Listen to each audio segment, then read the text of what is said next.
Hello everyone. तो night terror Hindi में आज मैं आपको एक हॉन्टेड ट्रेन जर्नी के बारे में बताऊंगा, तो वीडियो एंड तक ज़रूर देखना।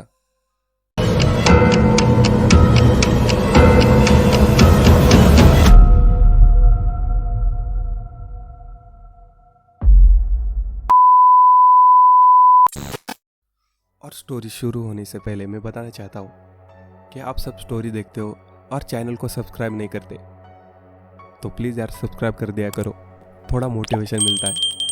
और ऐसे ही अच्छे अच्छे वीडियो मैं आपके लिए लेते आऊँगा। तो चलो स्टोरी शुरू करते हैं। अमावस की एक काली रात और चारों तरफ घना अंधेरा छाया हुआ था। रात के 11 बजे थे। 25 साल का एक नौजवान लड़का हाथ में बैग लेकर ऑटो वाले के पास जाकर कहता है, भाई साहब मुझे रामपुर स्टेशन छोड़ दोगे, मुझे मुंबई जाना है। ऑटो वाला गहरी नींद में सोया हुआ था। नौजवान लड़का फिर से ऑटो वाले को आवाज देता है, भाई साहब उठिए, मुझे जल्दी से स्टेशन छोड़ दीजिए।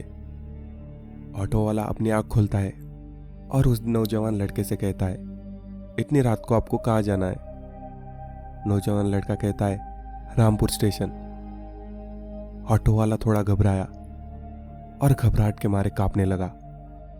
नौजवान लड़का उसे कहता है, क्या हुआ भाई साहब, आप इतने क्यों घबरा रहे हो? भूत देख लिया क्या? ऑटो वाला डरते हुए कहता है, आज अमावस की काली रात है। आज रामपुर स्टेशन जाना मतलब मौत को गले लगाना। अमावस की रात कोई भी इंसान रामपुर स्टेशन नहीं जाता, और जो भी गया आज तक जिंदा लौट कर नहीं आया। इतना सुनकर नौजवान लड़का जोर जोर से हंसने लगा। भाई साहब आप भी इन भूत प्रेत जैसे ऐसी बातों पे यकीन करते हो? आज के जमाने में भूत प्रेत ऐसा कुछ नहीं होता, ये सब मन का वहम है। आप मुझे रामपुर स्टेशन छोड़ दीजिए, मैं आपको ज्यादा पैसे देने के लिए तैयार हूं। ऑटो वाला कहता है, मुझे पैसों का लालच मत दीजिए साहब, मैं एक ईमानदार हूं। मैं अपनी फिक्र इसलिए करता हूं क्योंकि मेरे घर में 2 साल की एक बेटी है जो मेरा इंतजार कर रही है। आप कोई दूसरा ऑटो वाला ढूंढ लीजिए, मैं आपको स्टेशन नहीं छोड़ सकता। आप कोई दूसरा ऑटो वाला ढूंढ लीजिए।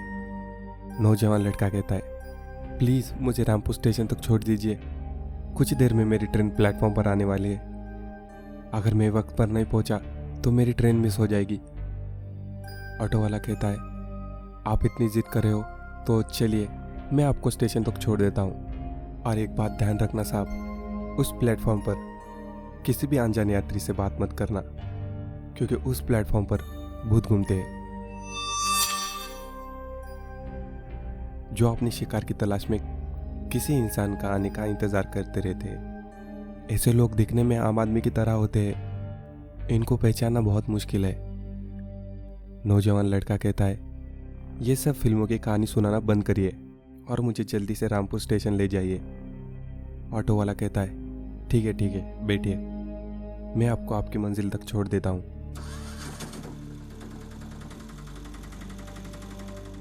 इतनी देर तक हम दोनों बात कर रहे थे। अभी तक मैंने आपका नाम नहीं पूछा, आपका नाम क्या है? नौजवान लड़का कहता है, मेरा नाम राहुल है। ऑटो तेजी से रामपुर की तरफ बढ़ रहा था।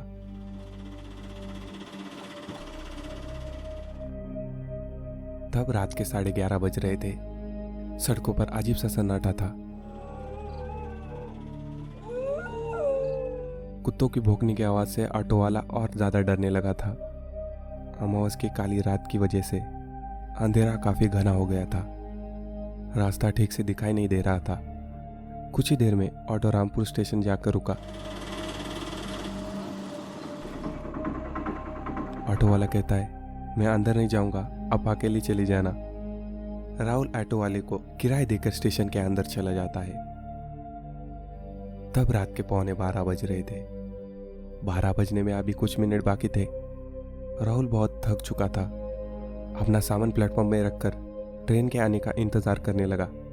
राहुल को थोड़ा सा अजीब लगने लगता था, क्योंकि इतने बड़े प्लेटफॉर्म में एक भी इंसान नहीं दिखाई दे रहा था। राहुल थोड़ा घबराया और प्लेटफॉर्म की तरफ जाने वाला था, तभी पीछे से एक लड़की की आवाज़ आती है। हेलो दोस्त, आप भी ट्रेन का इंतजार कर रहे हो? राहुल ने पीछे मुड़कर देखा तो चौंक गया। एक खूबसूरत लड़की खड़ी हुई थी। लड़की की नशीले आंखें, लंबे बाल और चेहरे पर एक रहस्यमय मुस्कान थी। राहुल उस लड़की से कहता है, आप कौन हो और इतनी रात को प्लेटफॉर्म पे क्या कर रही हो? लड़की थोड़ी सी मुस्कुराई और कहने लगी, मेरा नाम माया है और मैं भी मुंबई जाने वाली ट्रेन का इंतजार कर रही हूँ। राहुल ऑटो वाले की कई बात भूल जाता है कि उस प्लेटफॉर्म में किसी भी अनजाने यात्री से बात मत करना, क्योंकि उस प्लेटफॉर्म में भूत घूमते हैं जो अपनी शिकार की तलाश में किसी इंसान के आने का इंतजार कर रहे हैं। ऐसे लोग दिखने में आम आदमी की तरह होते हैं, इनको पहचानना बहुत मुश्किल है। राहुल माया की खूबसूरती पर फिदा हो गया था। राहुल इस बात से अनजान था कि राहुल एक ऐसे ट्रेन में सफर करने वाला है जहां पर इंसान नहीं बल्कि भूत सफर करते हैं।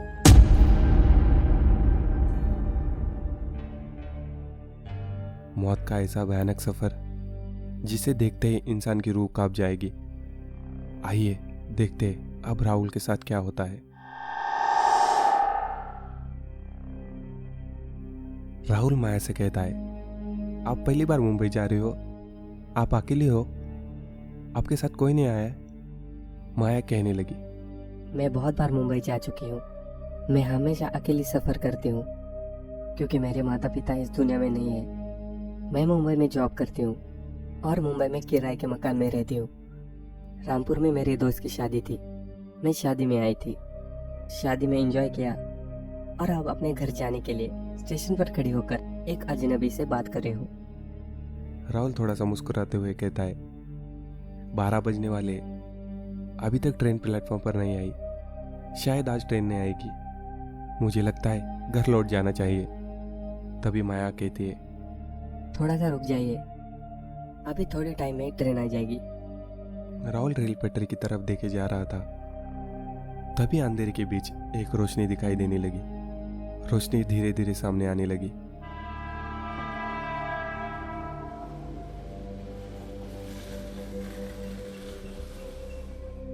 ट्रेन की आवाज सुनकर राहुल अपना सामान हाथ में उठा लेता है और माया से कहता है, ट्रेन आ गई है, चलिए हम दोनों साथ में सफर करते हैं।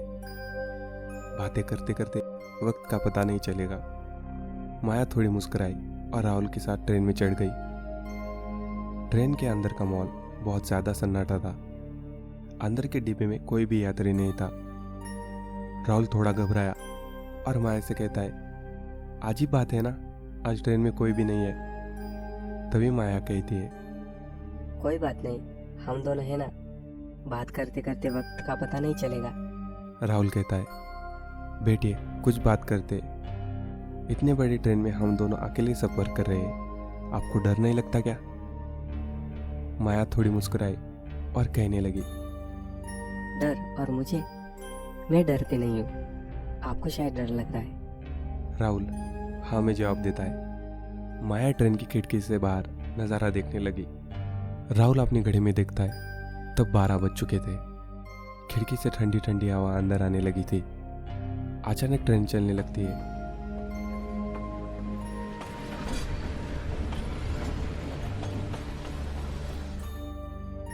राहुल ट्रेन से रामपुर स्टेशन की तरफ देखता है और अचानक से डर जाता है। राहुल को ऐसा लगता है कि जैसे स्टेशन पे माया खड़ी हुई हो और उसको ही देखे जा रही हो। राहुल घबराकर फिर से ट्रेन में बैठे हुए माया की तरफ देखता है। माया अभी भी खिड़की के बाहर नजारा देख रही थी। राहुल का मोबाइल अचानक से बज जाता है। मोबाइल में हनुमान चालीसा की रिंगटोन बज रही थी। जैसे रिंगटोन माया सुनती है, अचानक से माया चिल्लाने लगती है, बंद करो, इसे बंद करो।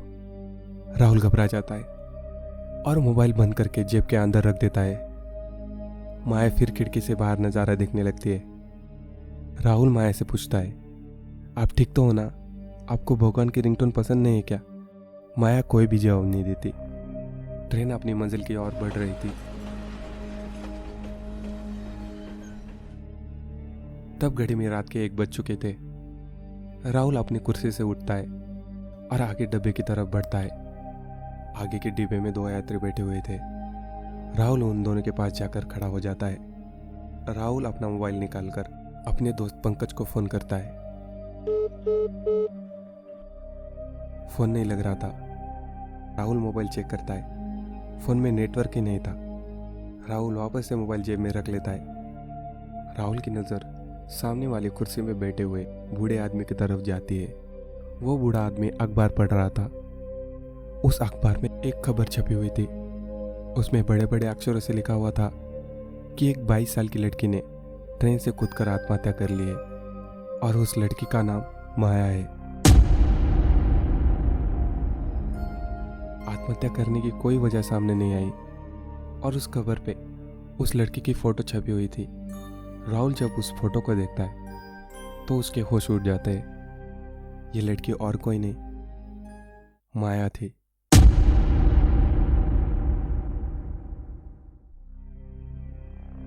राहुल इतनी देर तक जिस लड़की से बात कर रहा था, उस लड़की की मौत आज से 10 साल पहले मुंबई जाने वाली ट्रेन से कूदकर हुई थी।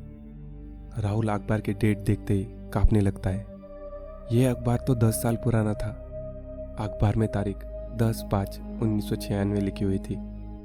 राहुल जब उस बूढ़े इंसान की तरफ देखता है तो डर के मारे कांपने लगता है, क्योंकि उस आदमी का तो सर ही गायब था। राहुल वहां से भागने वाला था। अचानक बिना सर वाले उस बूढ़े आदमी ने राहुल को जोर से पकड़ लिया। राहुल बहुत चीखना चाहता था, पर उसके गले से आवाज नहीं निकल रही थी। राहुल भगवान का नाम याद करने लगता है। अचानक से उसका फोन बज जाता है। उसके फोन में हनुमान चालीसा बजने लगती है। हनुमान चालीसा सुनते ही बिना सर वाला भूत गायब हो गया। राहुल भागता हुआ दूसरे ट्रेन के डिब्बे में जाता है और कुर्सी पे बैठ जाता है। राहुल की सांसें फूलने लगती है। दिल की धड़कन जोर जोर से धड़कने लगती है। तभी अचानक से तेज हवाएं बहने लगती है। तभी अचानक से माया राहुल के सामने आ जाती है। माया एक चुड़ैल थी। ट्रेन से कूदकर जान देने की वजह से उसकी आत्मा इसी ट्रेन के अंदर सफर करती है। माया का चेहरा बहुत ज्यादा डरावना दिख रहा था। आंखें बाहर की तरफ निकली हुई थी। शरीर का आधा हिस्सा गायब था। माया के शरीर से खून टपक रहा था। राहुल डर के मारे कांपने लगता है और कहता है, मुझे छोड़ दो, मुझे जाने दो। माया जोर जोर से हंसने लगती है और कहती है, मैंने भी इस तरह से दोनों हाथ जोड़कर माफी मांगी थी। मुझे छोड़ दो, मुझे जाने दो। पर उस दिन किसी ने भी मेरी आवाज नहीं सुनी। हेमंदरिंदो ने मुझे ट्रेन के डिब्बे से बाहर फेंक दिया। मेरे साथ मेरे बूढ़े माता पिता को भी फेंक दिया। इतनी दर्दनाक तरीके से मौत मिलने की वजह से मेरी आत्मा भटक रही है। तभी अचानक से वो बिना सर वाला बूढ़ा आदमी वहां पर आ जाता है। माया कहती है, बिना सर वाला बूढ़ा आदमी मेरे पिताजी है। मेरे पिताजी का क्या कसूर था? इनको क्यों ट्रेन से फेंक दिया? इस ट्रेन में जितने भी यात्री सफर कर रहे थे, किसी ने भी हमारी मदद नहीं की। रात के अंधेरे में उन दरिंदों ने मेरी इज्जत के साथ खेलना चाहा। जब मेरे पिताजी मुझे बचाने आए, उनको ट्रेन के नीचे धक्का दे दिया। मैं अपने पिताजी को बचाने के लिए ट्रेन से कूद गई और मेरी मौत हो गई। उस दिन से अमावस की काली रात को जो भी इस ट्रेन से सफर करता है, वो कभी जिंदा नहीं लौट पाता है। हम उनका शिकार करते हैं। आज तुम्हारा शिकार करेंगे। अपने मौत को करीब से देखकर कैसा लग रहा है राहुल? राहुल सोचने लगता है, आज उसका आखिरी दिन है। राहुल अपनी आंख बंद कर लेता है। तभी उसे एहसास होता है उसकी जेब में हनुमान जी की एक छोटी सी मूर्ति रखी होती है। राहुल जब घर से निकल रहा था, तब माँ ने उसके जेब में हनुमान जी की मूर्ति डाल दी थी। राहुल को थोड़ी हिम्मत मिलती है और वो अपनी जेब से हनुमान जी की मूर्ति निकालता है। बिना सर वाला बूढ़ा आदमी और माया दोनों राहुल की तरफ बढ़ने लगते हैं। राहुल हनुमान जी की मूर्ति उन दोनों के सामने रख देता है। अचानक से हनुमान जी की मूर्ति से जादुई रोशनी निकलती है।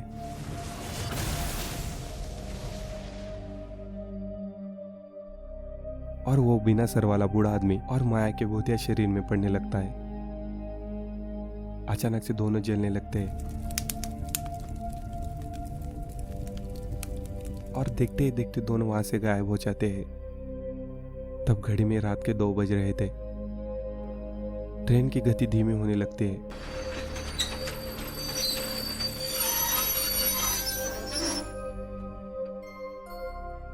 राहुल ट्रेन की खिड़की से झांककर देखता है। ट्रेन मुंबई स्टेशन के प्लेटफॉर्म पर पहुंच चुकी थी। राहुल अपना सामान लेकर तेजी से ट्रेन के दरवाजे की तरफ बढ़ता है। ट्रेन से उतरकर प्लेटफॉर्म की तरफ चलने लगता है। राहुल पीछे मुड़कर नहीं देखता है, दौड़ता हुआ जाता है और मुंबई प्लेटफॉर्म के बाहर रास्ते में खड़ी हुई ऑटो वाले के पास जाकर कहता है, भाई साहब जल्दी ऑटो निकालिए और मुझे यहाँ से दूर ले जाइए। ऑटो वाला कहता है, किराया ज़्यादा देना पड़ेगा। राहुल कहता है कि ठीक है, मैं तुम्हें डबल किराया दूंगा। और राहुल जल्दी से ऑटो में बैठकर घर की तरफ निकल जाता है। तो आज की कहानी कैसे लगी कमेंट सेक्शन में ज़रूर बताना, और नए हो तो चैनल को सब्सक्राइब ज़रूर करना, और ऐसे ही हॉरर स्टोरीज के लिए मेरी प्लेलिस्ट ज़रूर चेक करना। Thank you so much.